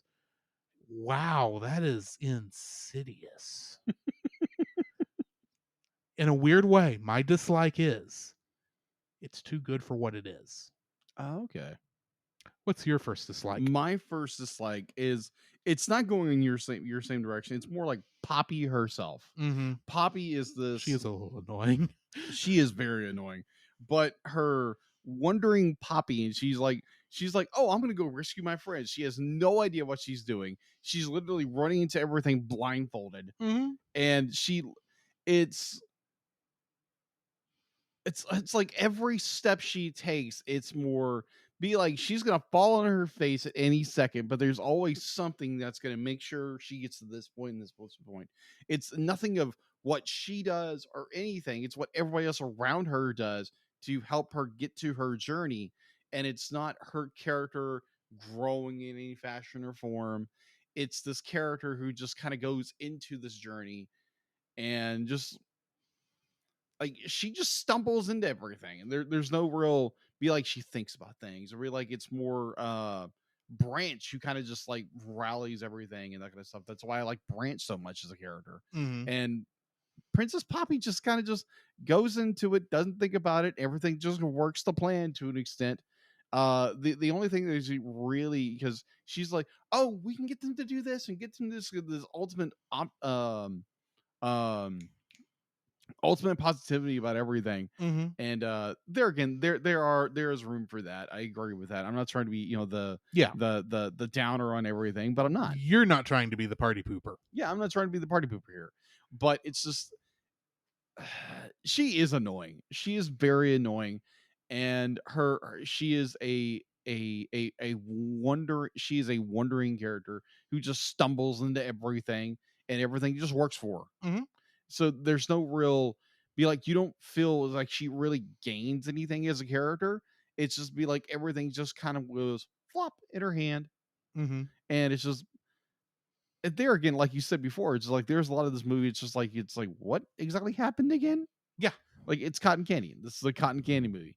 So yeah, it's just like I'm not gonna say I don't like Poppy. It's just like Poppy's just annoying. Poppy's annoying. Poppy just kind of just does her thing, doesn't think about anything, and everything just falls into plan for the most part. And it's just like I really don't like characters like that. So yeah, my first like is what I call wandering Poppy. Mm-hmm. What is your second dislike? There is a character in this film that we have not talked about yet. Oh, okay. I did not include him. I don't know what it's supposed to be in the cast list. You've not brought him up. I've not brought him up. He has a grand total of, I think, 5 lines in the entire film. And I absolutely have no idea why he's there. Okay. The cloud guy. Oh, good night. Yeah. That thing is stupid. I don't know why he's there. I don't know why he showed back up at the very end. He actually showed up in the end? I don't Yes. remember this. Showed up in the last couple seconds when they're up in the when after they're hugging all are on the mushroom after it's risen up into the sky, like right before the Christmas, he just pops up and says and does the little finger guns thing, and I don't remember what happened after that because it's like, you don't need to be here, go away. I don't know what the purpose of the cloud guy is. He served no purpose other than to tell them which of the tunnels to go down. Yeah. And that was not a necessary purpose because you didn't need the second tunnel. No. It was literally, we need something to give a little bit more tension in this scene before they get to Bergen Town. So we're going to have, there's 2 tunnels, and we're going to have this other guy come in and annoy Branch for a bit. Yeah. And make him mad so that he'll chase Cloud Guy all the way to Bergen Town, and then the Cloud Guy will disappear and then show back up at the last minute. Yeah, I agree. That's his entire reason for existence. He's an unnecessary character. Why is he here? Yeah. There's no other talking cloud guys in the film. Yeah. Is he supposed to be God? They never talk about it. There's no religious iconography. It's like, I don't know what you're here for. Yeah. Are you some kind of angel? Are you a messenger or something? Are you just a random dude who is just annoying our characters for no reason? Yeah. I would only really not bother about this character if, keyword, if, not even guaranteeing this would actually fix it, if he was narrating. Oh, okay. That might explain his existence better, but you got to have him coming back up more and more often. And the other thing is, usually when they have a narrator character in a show like this, I hate it. I got you. So I probably would still hate him even if he did that. I got you. So, yeah, I don't. The Cloud Guy can just go reign himself somewhere else. Oh, okay. So my second dislike of this film, kind of like your point would be like it's forgive me, I'm forgetting a word. Okay. It's a way that it'd be like it's the way the movie is deceptive. It draws you in deceptively about things. And like lying to you about something? No, not lying. Be like it's sneaking it in. Being it's one of the words you used earlier. Stealthy. This like insidious. Insidious. I'm sorry, I had to stop. I'm sorry. I used the word. I used the word earlier. What words did I use earlier? Yeah, insidious. Oh yes, I was quoting Elam Garrick from Deep Space Nine. Fine. It's insidious. Yeah. Well, there's a lot of this idea of like happiness all over the place, and the Bergen's going to be happy when they eat a troll. I said that in my third of this film, and there's be like it's this the when it comes to, and I'm almost like I'm trying to build upon the thought at this second. It's this sugary kind of deceptive, insidious thing of how they do the conclusion, where it's like, oh, she just hops on and starts talking, or Poppy hops on the table and so be like, oh, you got our happiness within you and that kind of stuff, when obviously they do kind of set up where the prince and the Cinderella character are really like they kind of like Bridget, Bridget and the king or the prince, whatever his name is, because like, oh, this happiness and blah blah blah. I'm like, but they still want they get into the song and dance thing towards the end of the movie. I'm just like, really? I understand it's the formulaic thing. Well, you get to do a dance and everybody starts happy and that kind of stuff. You can blame Shrek for that. Yeah, you can blame Shrek for Because it. that's the one that popularized it in the modern film was Shrek. Yeah. One. So kind of to backtrack what I was saying before. Yeah. It's more the conclusion to this film. The conclusion to this film. Let me back up to go what my second like is more the how they resolve this issue. They resolve the issue of be like, oh, you gotta find the joy in yourself and that kind of thing, and be like, it's all about, you know, grooving to the music and finding that Mhm. bounce in your step and that kind of stuff. And I just found that annoying. I just found that really, really annoying. I'm like, seriously? I understand it's a kid's film, and they did some really, really good stuff in this film. Do not Yes. get me wrong, but the third, the final turn in the. I mean, honestly, I don't remember the end of this film. I remember them like going in this room. I'll tell you the end of the film, just real quick. They convince the Bergens that they can be happy without eating the trolls. Yes, I'm aware of this. They do the big song and dance number about how, you know, we're all happy, yay, yay, yay.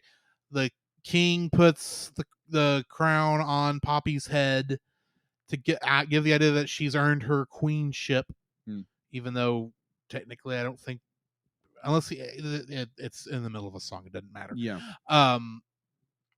And it's basically your standard happy ending, kiss, everyone's in love, blah blah blah. Movie ends with the villain getting her just desserts, or both the villains. Mm-hmm. The villain and the traitor, I'll say, get their just desserts by rolling outside of town on the flaming cart and then getting eaten by a hill. Yeah. It's just this or a monster in the shape of a hill. Yeah, the conclusion of the film I don't remember, because honestly I just would click. I turned off. I mean, I didn't turn off the movie. I just kind of tuned out. You tuned out because it's like, I tuned out because it was like, and now we've reached the end of every movie every animated kids movie at this point. Yeah, so that they will be happy as they leave the theaters and not angry and grumpy as they're in the car on the way home. Are thinking about things or some kind of But it's just that very typical, hey, everybody's happy kind of story. And it's just like, okay, be like nothing happy ending. Happy ending. Nothing really be like gonna make you think, or an original idea or something like that. There again, you don't normally come across a lot of deep endings in animated films. No, you especially don't. for the kids, or something different. But they use that same traditional trope, and it's just like, oh, okay, tuned out. So yeah. So that's my second dislike. It's just like, I'd be like, I tuned out at the end. Okay. So that's why I just like be like, that happened? I don't remember that. Oh yeah, because I tuned out. Yeah.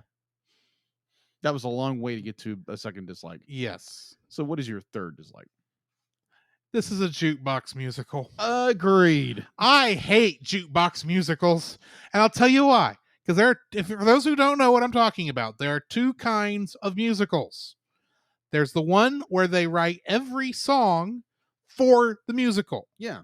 Examples of this that we've reviewed. Nearly every Disney movie that's a musical. They're all written. Tangled, Frozen. I was going to say Wreck-It Ralph, but that's not a musical. No. Aladdin, Little Mermaid. You know, that sort of thing. Yeah, all the musicals. Yeah. All the musicals. And then there's the jukebox musical. Now, granted, I think this is the first jukebox musical we've done, because the only other one I could think that gets close was Ugly Dolls. Well, and I don't remember the music in that movie. Yeah, me either. Because it was a forgettable movie for the most part. And all a jukebox musical is instead of writing the music yourself, you take the music from popular music. Mm-hmm. Now, granted, every single one of them in here is a cover. There is a cheaper way to do a jukebox musical than they did. And I have seen it before where it's literally just you play the music in the background. True. They actually did do full covers of every song. And in fact, correct me if I'm wrong, but if it was the Let Your Color Shine thing that he sang, Branch sang, was that an original song? I think didn't. That's the only one I didn't recognize. Yeah, So I that think might be the one original song that they probably tried to use to get an Academy Award, or at Yeah. least so they could try to get an Academy Award. yeah, But the rest of the film, it's like it's like whatever song you think would fit this situation, they used it, and they used too many of them. yeah, There is a point in here where it's like, guys, this movie has been going on for 10 minutes, and you are on your third song. Slow down. tell a story Go without to music. the story. Slow down. Yeah, And for the most part, I will say, I'll give the movie this kudos. They actually do the jukebox musical correctly, yeah, where the songs actually are thought out as to what choices they make. But it's still a jukebox musical. Very few films do that where it works. right. This is one of the few that does, and even then, I still look at it and go, man, I wish there was a better reason for this. Mm-hmm. Now, later on, I will have to bite my word. I'll have to bring this Eat. back up again Mhm. because there is a Muppet movie coming up that, by definition, no, let me rephrase. It's not a jukebox musical. It's just they do use normal music people have heard, but there's Mhm. also written songs. That's when we get to the Muppets from, was it 2009?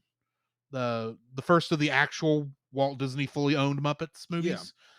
Uh, but it's got some of these kind of jukebox style musical numbers in them too. Yeah. They're not. It's done well here, but it's still a practice I would like to see be fired into a black hole and never seen again. Oh, okay. I hate the concept of the jukebox musical.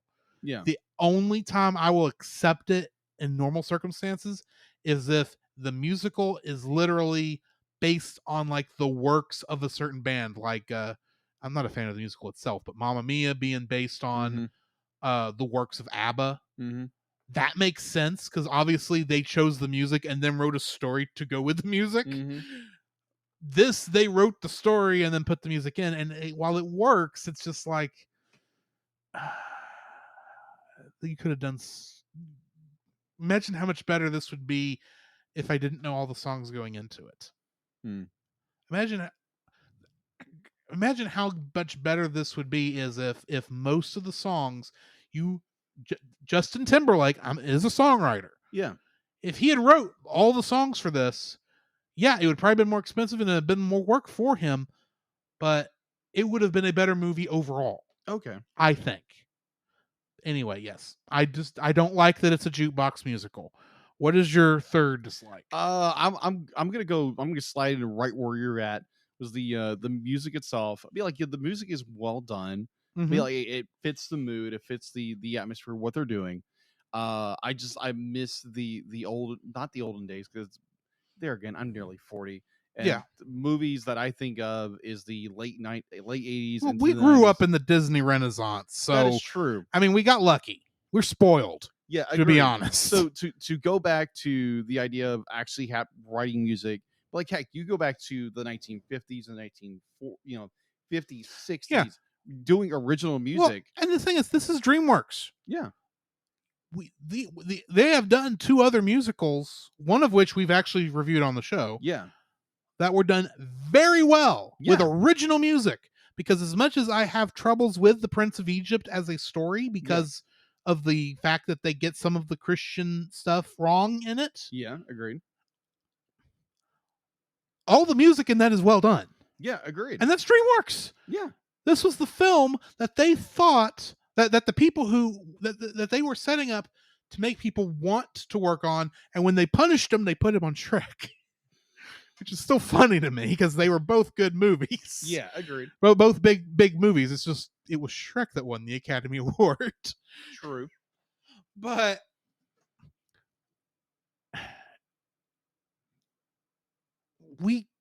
I'm spoiled. I admit that. I'm so used to a good musical being able to say, yeah, this song is from this musical. Got it. And that's not how things are done, right? That's not how things are usually done anymore, unless you actually have, well, you do like I suggested, like, because Tangled. Who wrote the music for that? I'm asking you because you know. Alan Menken and Okay, that's some Slade. Yeah, some either some way. Slade, yeah. I was thinking for some reason I was thinking Frozen actually. Now that I realize it, Oh, because you okay. actually had not really pop musicians, but they are Broadway. It's Yeah. not even getting what I'm getting to. If Justin Timberlake had just wrote the music for this, kept that poppy feel that he's known for, Right. instead of just remixing essentially all the films, you can tell he did that much at least, because there is that Justin Timberlake feel to those songs. Yeah. It would have been better. Sorry, I jumped on yours. Continue. It's all good. It's just more. I wish they would go back to like you brought up a really good point of Prince of Egypt had original songs, and I think it's gone down to, hey, let's just, instead of being original, let's just cover a song, make it make it our own, slow it down, change the beat, whatever. It's But cheap, it's cheaper. It's a cheaper form of doing a musical, and you're more it's, likely to have for people to remember the songs in your film because they knew them before it. yeah, exactly. And you have they've continued this format throughout the decades now, to where DreamWorks films and Illumination films and other Well, animation departments are. Illumination hasn't actually done a musical, have they? That is true. DreamWorks has done it. Pixar hasn't done a musical yet. Yeah, Pixar hasn't done a musical yet, but so really it's just been Disney and DreamWorks that have actually. Did Blue Sky do a musical? I don't remember. I don't remember either. I could see them doing it, but anyway, it's all Yeah, but beside the point. it's this tradition of going away from original Mhm. original written music. and you're seeing this on Broadway too. That is true. Be like, you do have some like I can't remember what Pharrell Williams, he did Happy, like that was an original song. That was an original song he wrote for Despicable Me 2. Yeah. I think it was Despicable Me 2. It might have been Despicable Me 3. Yeah. Doesn't matter. Either or. But he wrote all the music for those things. It's that the Despicable Me movies are not musicals per se, but Yeah. he did write original songs that he sang throughout those films. Yeah. But either or, be like, I think it's just there's this they've gotten away from the original written music and are more, like you said, be like, it's gotten to more, it's cheaper, it's easier to produce, and like you said, be like, people know these songs because they're already singing them prior to going into theater. Yeah. So it's a cheaper form of doing a musical, and I wish they would go back to doing more original songs. And it's just like, Well, it's a dying art. Let's say that it's a dying art in animated films. At least the most recent Disney musical, Encanto. Yeah. At least it is actually a musical. Yeah, Disney still does that. Disney still does it, but I want to see Pixar go back to that if they ever go back to do another musical. I know Trolls 2 was after this, and it's technically a musical also. I just remember there is another 2 movies. I don't remember which animation studio did it. I think it was Illumination, but don't quote me. But they were also jukebox musicals. It was Sing. Yeah. I don't remember who did that. That might have been Illumination. That was Illumination. Okay, so yeah, they have at least tried to do a musical. Yeah, because that became the trend in this era. Yeah, this movie is probably the one that actually started it for the animated stuff. Because I don't remember the exact. Yeah, because this came out. It may have been Smurfs. Oh, okay. Because Smurfs did some of the live action Smurfs movies. Yeah, I think they did some of that too. Anyway, doesn't matter. We need to move on to our ratings. Yes. What are you rating this? What are you rating? Oh, you're going to do that too. Yes, I am. I'm going to flip it back on you. I'm giving it a 7. Okay. And the reason I'm even knocking it's as high as it is because DreamWorks did a very good job with this film. My biggest issue with it, of all those dislikes I mentioned, the only one I really can't forgive it for, is the fact that it's cotton candy. And literally, when I go to edit this episode for the release into the RSS feed, I won't even have a good idea as to what subtitle I'm going to use for this. Because most of the time, I at least have a concept or I'll remember stuff. I'm not going to remember what happened in this film come Saturday. I'll tell you that right now. I got you. Because it's that as good as it is, it's cotton candy. Yeah. Once you eat it, it dissolves in your mouth and is gone. Yeah, agreed. Agreed.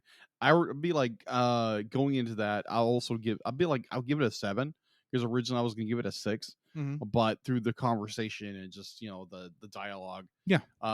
it is a good film. Be like it has some good points, but there again, like you said, it's cotton candy. It's one of those films you enjoy the time, and then by the time you've finished, you kind of it's like, what did I just eat again? Yeah.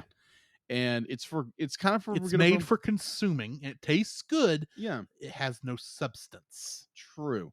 It has little points here and there, like our Branch. You have Branch's character. Yeah. You have some of the opening sequences are done very well.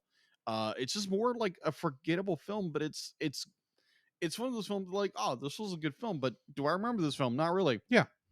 So I guess I would kind of put it where it's like it's almost like a 6.5, 7. Mhm. It's in that range. Like, is it worth watching? Yes. You might forget the film after you watch it. Yeah. But I already have the idea of what I want to do for the cover art, and it kind of goes into the next segment Mhm. with a troll in a certain character's mouth. Alrighty then. Next week we're going to do a personal favorite of mine. Oh yes, Fievel Goes West. I forgot this was coming, and now I'm really looking forward to it. So yeah, next week we're doing Fievel Goes West, but for now we need to jump into our review of the next 2 episodes of Rapunzel's Tangled Adventure. Yes. And the masters of the universe. Cats are on the move. Cats are loose. Cocktails, woo.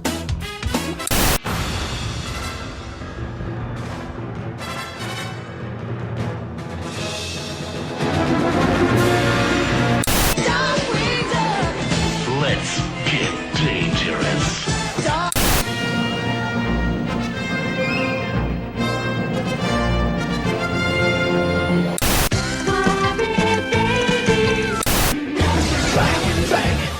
Dragon, ball, sing.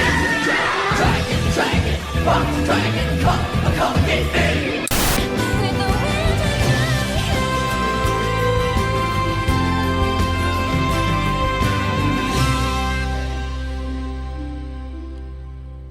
winter All right. Yes, I have Nice. upgraded that. I would say bravo. That was very well done. Thank you. I appreciate that. Let's get into these episodes. We've got The Return of the King, directed by Philip Pignotti and written by Jeremy Shipp. Nice. In this episode, King Edmund arrives in Corona to give his son Eugene a family heirloom. When the heirloom is stolen, Eugene reluctantly joins his father on a journey to retrieve it. Getting the guest cast for this episode, we've got Bruce Campbell returning as King Edmund, Yes. Ron Perlman returning as the Stabbington brothers. I didn't realize it was actually him. Yeah, it's actually him. Wow. Diedrich Bader returning as Stan the Guard. Sean Hayes returning as Pete the Guard. Jennifer Veal as Enchanted Girl. Uh-huh. I love how they refer to her now. Enchanted Girl. Jake Roberts as Doyle the Dart Player. Gideon Emery as additional voices, and Keith Ferguson as additional voices. Trivia for this episode. The title may refer to the long-awaited return of Eugene's biological dad. No kidding! You think? King Edmund.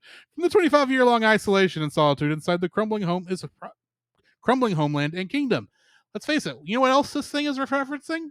The third Lord of the Rings movie and book.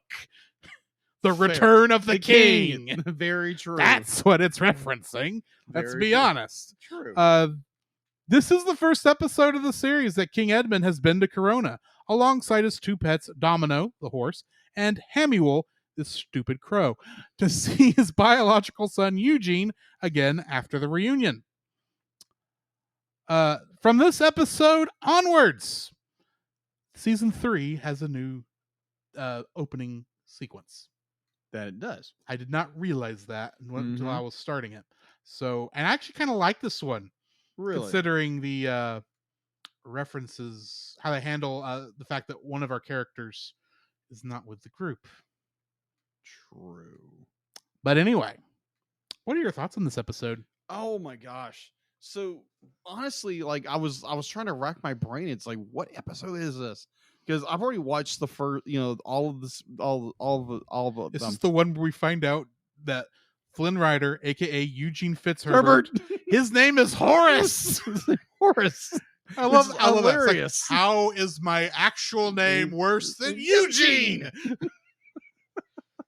But no, but like where I was getting started was I couldn't remember where this episode put in the sequence of season 3, Mhm. and it's like, oh, this is episode 3, and I was like, oh, okay, so you get Bruce Campbell's performance as King Eggman, and it's absolutely hysterical the entire time. You realize we have Bruce Campbell, Mhm. aka Ash from the Evil Dead, Yeah, versus two Ron Perlmans, aka two Hellboys. yeah. We have Ash versus Hellboy in Tangled.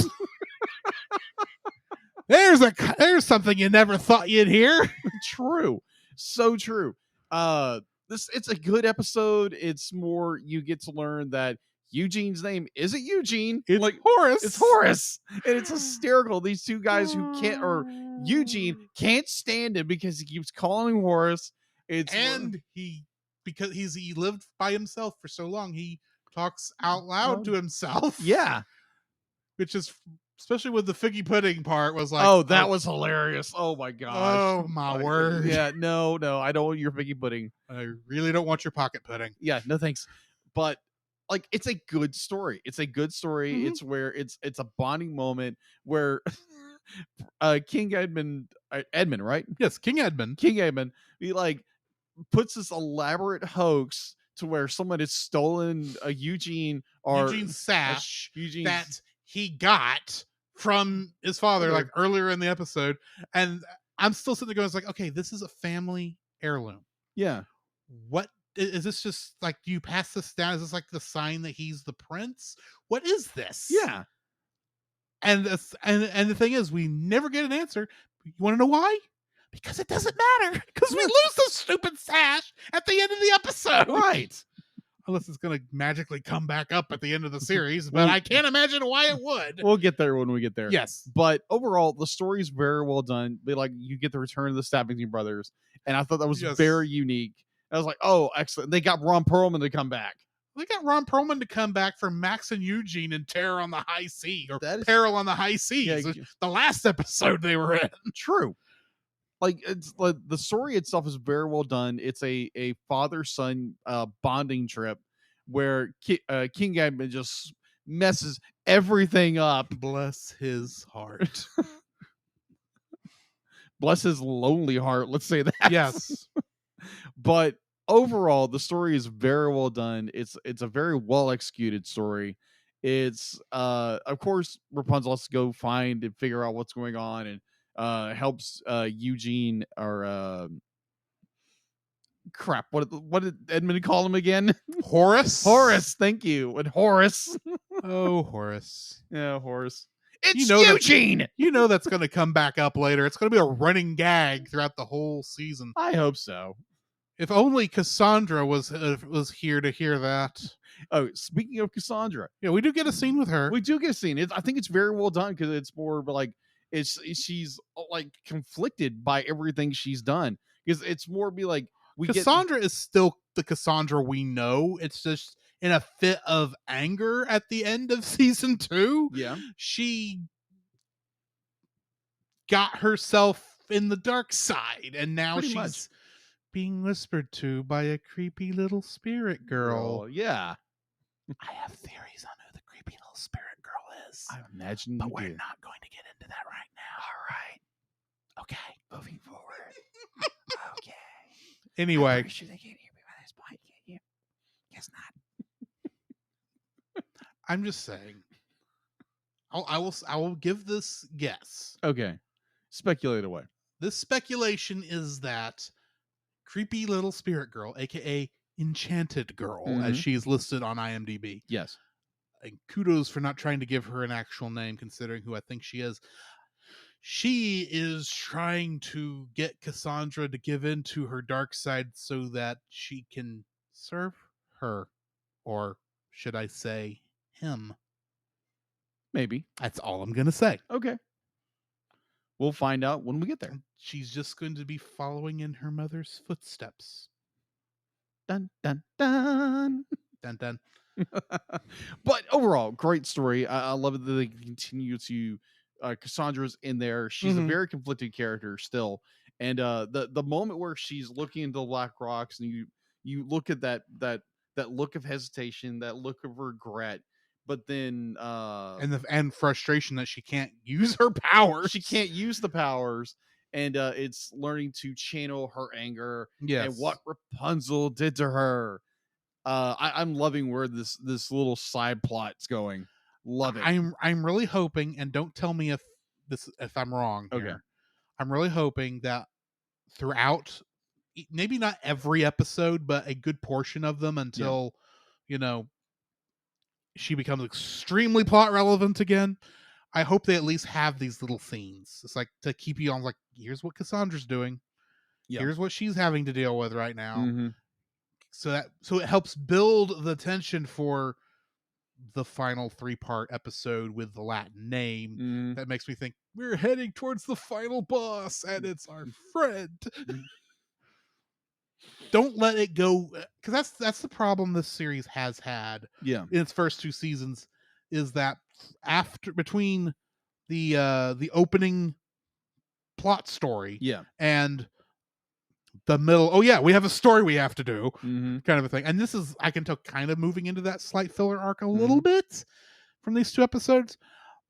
That you almost forget, like, oh yeah, there is actually something happening right now. It's Yeah. not random episodes that could be watched in really any order. Agreed.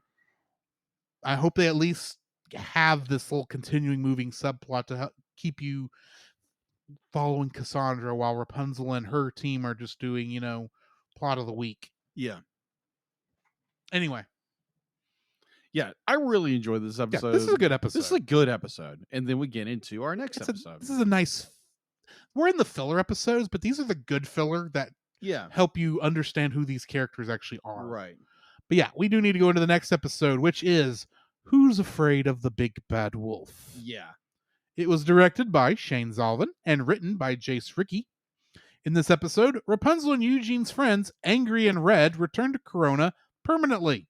Their return quickly becomes a nightmare when the kingdom is stalked by a werewolf. Guest cast includes Vivian Vencer as Angry, now known as Kira. Hmm. Ruby J as Red, now known as Catalina. Mhm. We have names for these characters We now. do. I do like this. Agreed. They do. Artemis Pebdani as Captain Creighton. Richard Kind returning as Uncle Monty. Suzanne Blakesley as Old Lady Crowley, Mm-hmm. taking over for Pat Carroll. Pat Carroll, who I think her last episode was in season 1, but they replaced the voice actress for Ursula in this series with the voice actress for Maleficent, because that's who Suzanne Blakesley is. She's the voice of Maleficent. That is hilarious. Of course, we got Jennifer Veal as the Enchanted Girl, Mm-hmm. Steve Blum as additional voices, Keith Ferguson as additional voices, and Carrie Payton as additional voices. I love it that Steve Bloom's he's an additional voice. Yes. I didn't catch his voice in here, but Yeah. I do. It is nice that it's here. Trivia for this episode.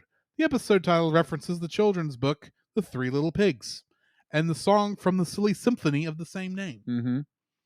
It is revealed that Angry and Red's real names are Kiera and Catalina. Mm-hmm. Kiera and her sister Catalina aren't traveling again as of this episode because they decide to stay at Corona permanently, as mentioned at the beginning of the episode. There are references to the fairy tale Little Red Riding Hood, like Rapunzel saying to the werewolf, "My, what big teeth you have!"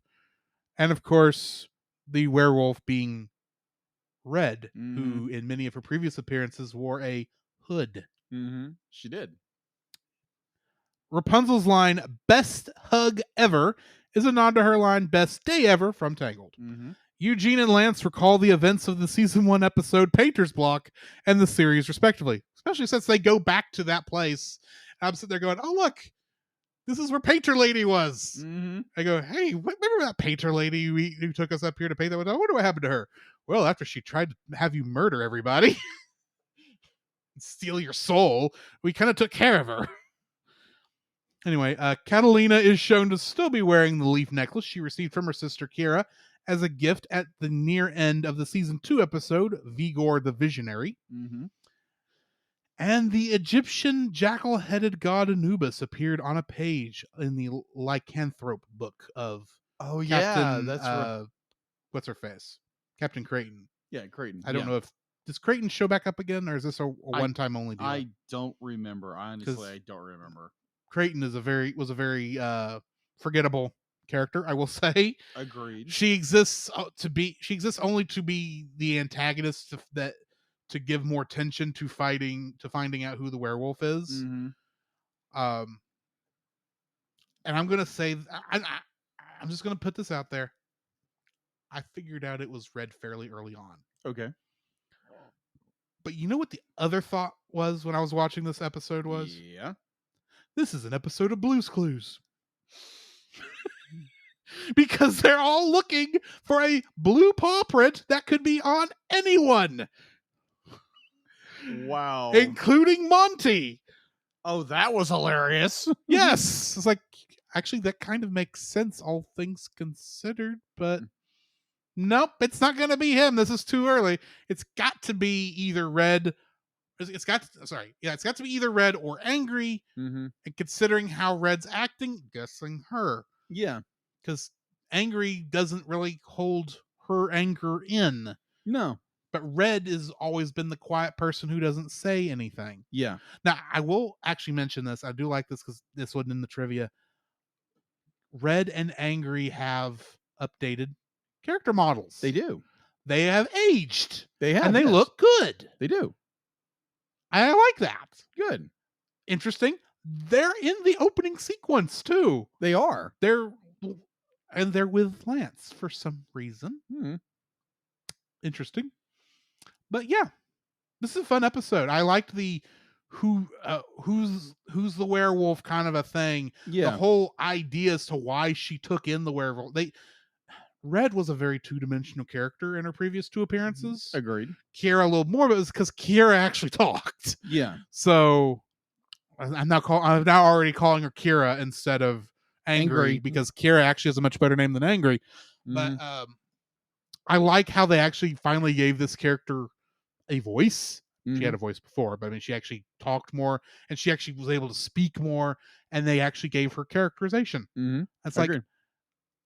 oh, this is so stinking nice. This is so good. I love this. This is a great episode. What are your thoughts? I'm in the same boat. I love that they brought Red and Angry back. They actually gave them names because they mentioned they do have names prior, but they really do flesh out more of Red's character, that she's a very frustrated young lady or a young girl who is just be like, she doesn't feel she's heard. She does not express herself. And the fact be like, she allows herself to be possessed by this wolf spirit. Yes. And she transforms in this enormous wolf because she is angry all the time. She's got this repressed rage towards like everybody else because no one listens to her. Yeah. Which I can understand in some capacities. Yes.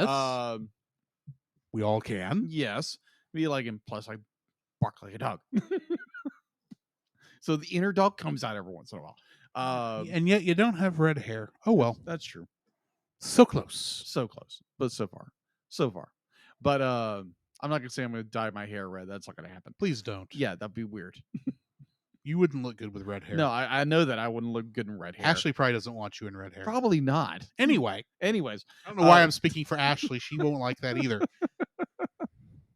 But either way, I enjoy this story. I love it that that we do get this, this conflict. We do get, this kind of a mystery of who the werewolf is. Obviously, if you're paying attention to how the camera moves and why they're lingering on certain characters, primarily Red, and it's just like it's kind of obvious, but I love the mystery of how our characters discover it. Definitely, we go to the opening sequence where it's Rapunzel. She's being chased by the wolf Yes. or the werewolf or the lichen, and I really enjoy that kind of storytelling. Mhm. And it kind of gives you that mystery of like, okay, what's really going on, and then you back up like I think it was like 37 hours earlier. Yeah, 30 Some- is obviously more than a day.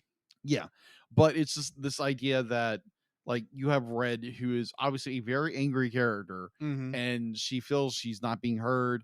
Her sister, her adopted sister, Yes. not blood relative, but adopted sister, uh, is just basically taking the idea. Ever since you don't talk, I'm just gonna say it and Mhm. be like, I'm just gonna speculate what you think. Yeah. And her little speech where it's discovery like, oh, she's the wolf, she's the werewolf. It's like what like what if it like I want to be the angry one, I want to be this, I want to be this, that like I want to be heard and the wolf lets me be heard. yeah, exactly, it gives me power. Be Yeah. like, what if I want power?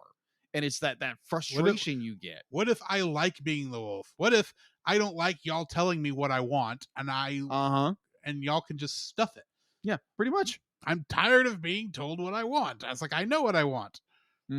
Just let me be me. Yes. Be like, I like the wolf. Now, it's played a little interesting later on in the series, but I'm not going to go into that. But, Yeah, I'm going to guess that her and Kara and Catalina do show up more often throughout this season than they have before now. yes, they do. But it's there's a certain scene that comes up, and it's kind of like, yeah, that's not going to work. It comes up fairly, I think in another episode or two. Yeah, but it is a good episode. It is great character development, and everybody's just be like, oh, you need to get rid of this curse, you need to get rid of this curse, and she fully embraces it. Yeah. And then you get who says it's a curse? It might be a gift. yeah, because Especially if she can get it under control. yeah. And so that's I love this episode. It's so well done. And yeah, that's gonna be my cover. I'm literally gonna draw Red, in her angry form, and then have the wolf form behind her Eating a troll. eating a troll. Can I request the troll be Poppy? Oh yeah, absolutely. Thank you. I want Poppy to get eaten. Poppy will be eaten. Okay. Anyway, Yeah, we so- do have one other scene, of course, another scene with Cassandra Yeah, we do. and Enchanted Girl. Mhm. And Enchanted Girl tells her how to use her tells Cassandra how to use her powers. And it's to be angry. Yeah. Interesting. Yeah. The connection in this episode to one has to control the anger while the Has to why embrace their anger. embrace the anger. Well, they both have to embrace the anger. Yeah. But for Catalina, I get used to saying Catalina, not Red. Yeah. But for Catalina, I kind of want to call her Cat, but she's a dog. Yeah. She still has to control the anger, Mm-hmm. be able to focus it correctly, and technically that's what Cassandra's got to do also. But I think Enchanted Girl's going to try and actually get her to more allow her anger to run wild, Possibly.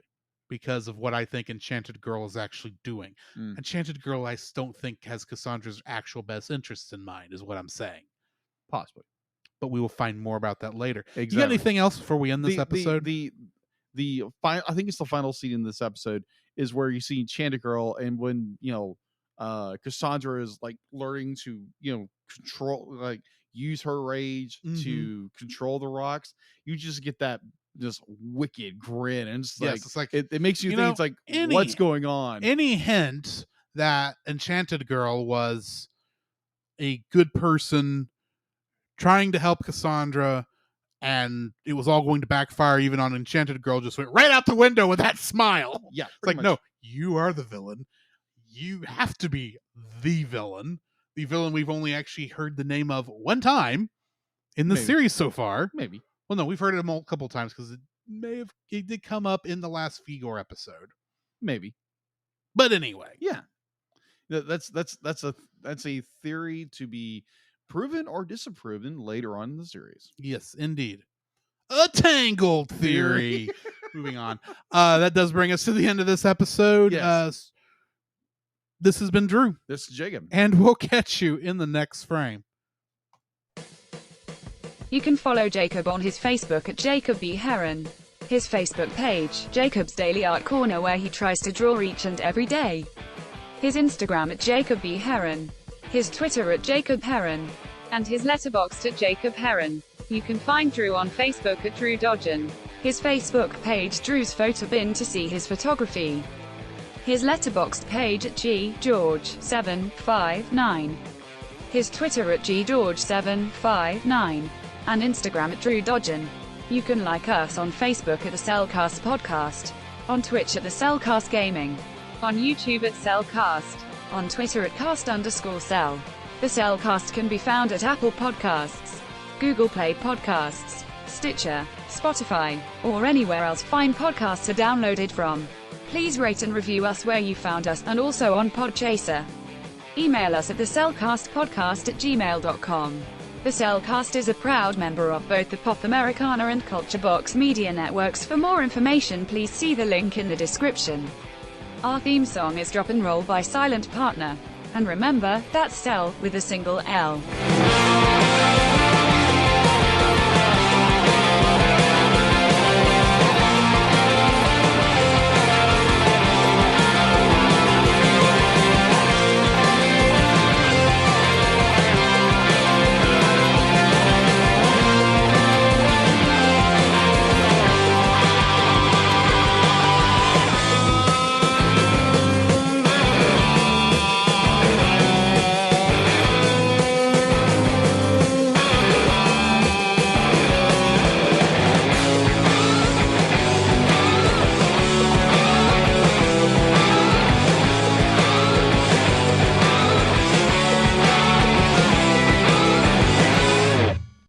It's insidious. But tastes like candy.